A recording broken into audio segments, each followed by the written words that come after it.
What is up, YouTube? Welcome back to the channel, The Grind Journey to Healthier Me. Today is a special day. We are doing a collab with my sister. Hi! She's got a channel here on YouTube called My Melancholy Existence. I will link that down below. You should go check her out. Leave her a like and subscribe. Let her know that I sent you guys over there, so that way she can see which ones of you moved over. So we just got done filming a PTSD myths video on her channel. Go check that out. It's a different background than what you're used to because I am up here on Thanksgiving break and getting some videos filmed while I'm up here. Today we're going to go over mental health and how that can affect weight gain or weight loss and ways that we can mitigate that or work through that. So I know a lot of my weight gain was caused by mental health, whether it was I didn't feel adequate, didn't feel like I was good enough, just kept putting on pounds, didn't matter. A lot of us that have gained weight to a certain point, it's a lot of the time directly derived from some sort of a mental health thing. Not necessarily an issue, but it could be depression, anxiety. A lot of different things can cause those problems. What are your thoughts on that one? So my journey is kind of up and down, like most people's. I think mental health was definitely a huge part of my journey because I gained a ton of weight. I had kind of some extreme binging problems. And I gained a ton of weight in high school, and then I went to college, and I went to the opposite end, and I lost a ton of weight, but not necessarily in the healthiest way. And now, lately, I've actually gained like 40 pounds, but a lot of that is because of mental health medications that I'm on.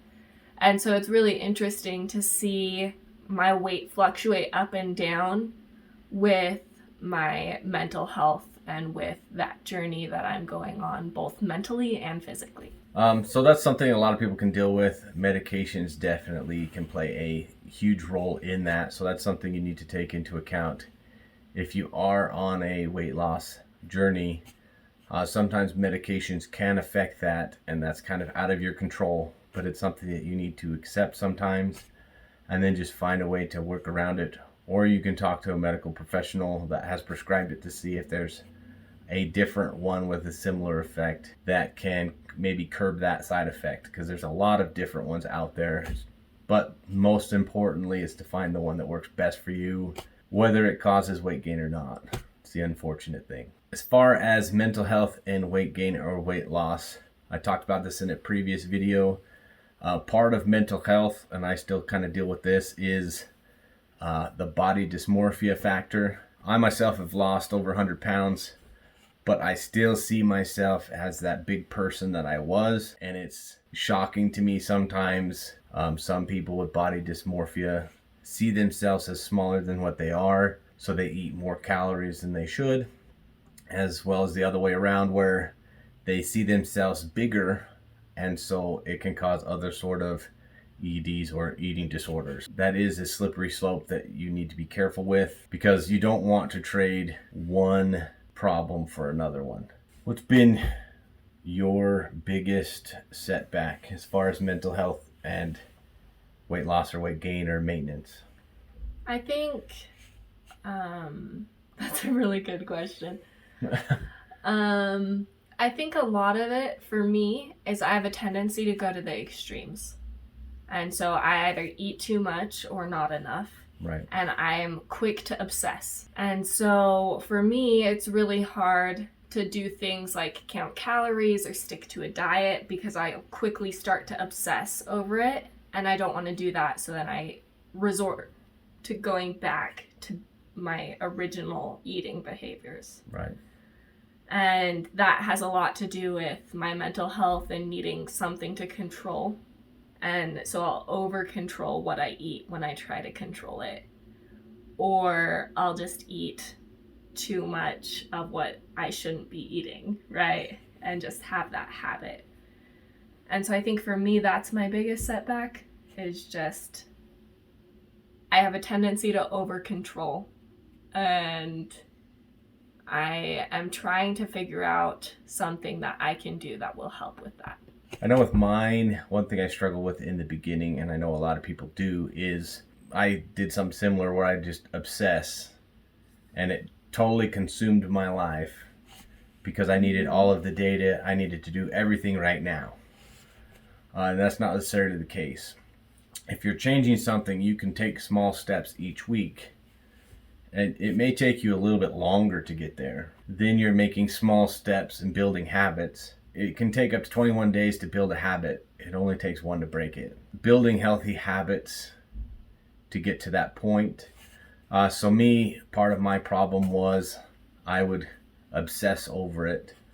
And then if I did slip up and I'd grab a soda that was not diet or zero sugar or something, I was like, oh, well, my day's already shot because I already drank this, whatever, F it. And I'd just eat as much as I wanted to that day and just deal with it later. I know there's other people that have that problem and deal with that, but it is a real thing where, slip-ups are part of it. One thing I like to say is the best views come from the hardest climbs. It's a journey. It's a long road. Nobody wants to drive on a long, straight, flat road. It's about the destination and the journey, not just the destination. So there will be ups and downs, lefts and rights, backs and forths, but that's just part of the journey. Nobody that I know that has been successful said it was easy and it just fell into place. Yeah, and I think for me, at the beginning of my health journey, I was a size 18 pant, and I went all the way down to a size 10, and now I'm up at like a size 12 or 14, depending on where I'm shopping. For me, I think at that beginning of that journey, I was really focusing on my relationship with food and making small changes. And so I actually started by doing intermittent fasting, which I know it isn't for everyone, doesn't work for everyone, but it worked for me solely because I would binge at night. I would get up in the middle of the night and eat so much food, and then the next day I'd lie about it to my family, and it was really extreme, really bad relationship with food. And so I just used that as like an eating window, and that way I wouldn't be binging at night. However, eventually I did start obsessing over it, and I was only eating for like 3 hours out of the day, which isn't healthy at all. And so I think the healthiest part for me was just making those small changes, like cutting out eating after 8 o'clock p.m. Or I cut out soda and lost a lot of weight just by cutting out soda. Or those small changes that were sustainable for me. And as far as working out goes, I didn't work out for a long time initially. I just focused on those small changes. And then when I did work out, I only did yoga. I did yoga for 30 minutes every morning. And I lost a ton of weight just through small changes consistently. It takes a while to get things figured out. So, like on my journey right now, I'm doing keto. I put intermittent fasting into that a few days of the week, and that has been successful. I didn't work out all the time. I was just eating calorically where I needed to be. It can be done without exercise. That's a big myth and misconception, is you have to exercise to lose weight. Because a lot of people, they're focused on, oh, well, I need to lose 5 to 6 pounds a week. Yeah, it's great if you can do that, but that's not a sustainable, healthy way to lose weight. 1 to 2 pounds a week is a healthy weight loss, which a lot of people think, oh, it's only 1 to 2 pounds a week. If you lose 1 pound a week, that's 52 pounds a year. If you do lose 2 pounds a week on average, that's 104 pounds every year. You can be successful doing this the healthy route. It's a marathon, not a sprint. You need to make sure that you make a long-term healthy goal. It may take 2 to 3 years to get to where you want to be because you're losing half a pound a week. And if that's what you do, that's awesome. You're headed the right direction. One thing that I've heard quite a bit in some of the forums is, oh, well, I've been doing this for 6 months and I've only lost 10 pounds. Well, reverse that thought process. If you had gained 10 pounds, would you be using that kind of wording? Oh, I only gained 10 pounds. Probably not. whatever you choose to do, you need to make sure it works best for you, because there's a lot of different kinds of body types out there, a lot of different kinds of diets that people have been successful doing. So it's a matter of finding what works best for you. There's very few professional athletes that don't have a very, very strict diet that they follow to get to their caliber of performance. Doesn't mean we all need to be professional athletes. You can't just eat pizza and drink beer and expect to go run marathons. It just doesn't work that way. Some people can, but they hit the genetic lottery. They're the exception to the rule. So, bringing that back to mental health, I have a question for you. Okay. What advice would you give someone who is maybe one of your subscribers that's starting a mental health journey or a physical health journey? How would you advise them to go about that balance? Did that make sense? Yeah. So you have to find the balance between mental health and physical health. Some of you, weighing yourself on a scale can be a trigger. If that's the case, limit the exposure to the scale. Need to follow something. You may only weigh once a month, and that's fine as long as you're following the other steps that you have in place. So if the scale's a trigger, you can find ways to remove that.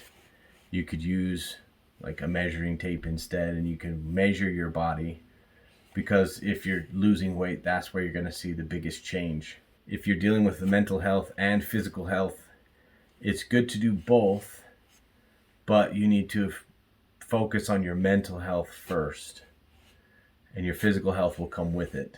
If you have a hard time getting motivated to work out, that's part of mental health. It's proven in studies that if you work out, the endorphins you release help with depression and anxiety. It doesn't help everyone, but there are studies in place that show it can help you with your mental health as well. So you need to find the balance, and there's different things for that. Eating disorders is a really tough one for mental health because that's something people can see. There are some mental health issues that go unseen, and unless somebody tells you, you have no idea. So be slow to judgment, I guess is the best way to put that, because everybody's dealing with their own things in their own lives, on their own journeys. Don't think that you're on your own. If you need help, you need some motivation, happy to help. You could reach out, drop me a DM on Instagram. You could drop a comment here. You could get my email if you want. It's thegrindwithwill@gmail.com. You can shoot me an email there. I will do what I can to help you with that. Not an expert at it, but there are a lot of resources I can link down below. We've been kind of mental health focused today. I will also post down below the suicide hotline. You don't just have to call in. They do have chat features and stuff now. You're not on your own. If you ever have those thoughts and feelings, just reach out. There's people that are willing to help you, that want to help you. You need to take care of yourself first and foremost. I've said that several times, but you are your number one priority. Because if you are not taking care of yourself and you don't love yourself, it's extremely difficult to love or help someone else. So it's got to start with you. It may sound selfish, but it's not. You have to make sure you take care of yourself first. I just think something that I say a lot is just that it takes a measure of self-love to make a change. Right. And so just like you were saying, you have to prioritize yourself. And that's something that I struggle doing. I know that's something you struggle doing. Right. It's a hard thing because when you're not used to prioritizing yourself, it feels selfish. Just like if you're not used to going to work, it feels exhausting. Like, it's a very similar thing. You just have to build up that muscle and build up that concept in yourself. And just know that you are worth it. You are worthy of love, and you are worthy of life, and you are worthy of happiness. And that's where all of this starts. That's it. Okay, so as always, you are worth the effort to becoming the healthiest version of yourself. And life's not always hard. Sometimes we just need to dig deep and grind it out.